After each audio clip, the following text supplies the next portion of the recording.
Moving on to Sarfaraz Ahmed, उन्होंने एक cryptic किस्म की बात की है और वो कह रही हैं कि जब क्रिकेटर्स क्रिकेट खेल रहे होते हैं तो उनका रवैया कुछ और होता है, लेकिन जब क्रिकेट छोड़ जाते हैं तो फिर कुछ और बातें कर रहे होते हैं। किसकी जानिब इशारा है? देखिए, बात यह है कि जब क्रिकेटर क्रिकेट खेल रहा होता है तो वो गलतियां कर रहा होता है, और जब वो क्रिकेट नहीं खेल रहा होता तो वो गलतियां वॉच करके उस पर नुक्ताचीनी कर रहा होता है, उस पर अपने कमेंट्स दे रहा होता है। तो सरफराज का इशारा इसी जानिब था कि जो लोग चैनल्स पे बैठ के साबिक क्रिकेटर्स हम मौजूदा टीम पे तनकीद कर रहे हैं, तो उसने एक जुमला और कहा था कि तहजीब का दायरा और अल्फाजों का चुनाव मुनासिब होना चाहिए। तो ये सरफराज की बात थी कहने की। लेकिन सरफराज की एक बात से मुझे इख्तलाफ है कि उसने कहा टीम ने मेहनत की और टीम जो है वो कामयाब नहीं हो सकी। मैं यही बात करने वाली थी इमरान, टीम ने मेहनत कहाँ की? मुझे तो कहीं मेहनत नजर नहीं आई। सरफराज की इस बात से हम इत्तेफाक तो नहीं कर सकते।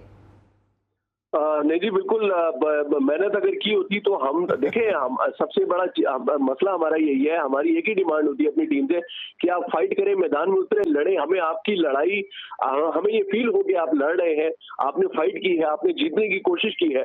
मुझे इन चारों मैचेस में और इसके अलावा जो फेडरेशन सीरीज के एक साउथ अफ्रीका के मैच को छोड़ के मुझे कहीं पर भी इनकी फाइट नजर नहीं आई। कहीं पर किसी फील्डर के, किसी बॉलर के, किसी बैटर के जेस्टर से ये फील ही नहीं हुआ कि वो लड़ने की कोशिश कर रहा है या वो जीतने की कोशिश कर रहे हैं। वो मैदान में उतरे इस बात के लिए है कि हम आज का मैच जीतेंगे। आप चैंपियंस ट्रॉफी में देखें, आप उनकी बॉडी लैंग्वेज से लग रहा था कि ये इस मैदान में कदम रखने से पहले ही आधा ज़हनी तौर पर अपने आप को हारा हुआ महसूस कर रहे हैं।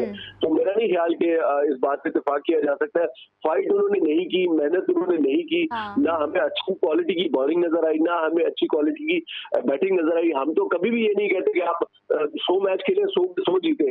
आप 100 मैच खेले, आप 50 जीते, 30 जीते, लेकिन जो हारे उसमें भी आपकी कम से कम फाइट नजर आनी चाहिए।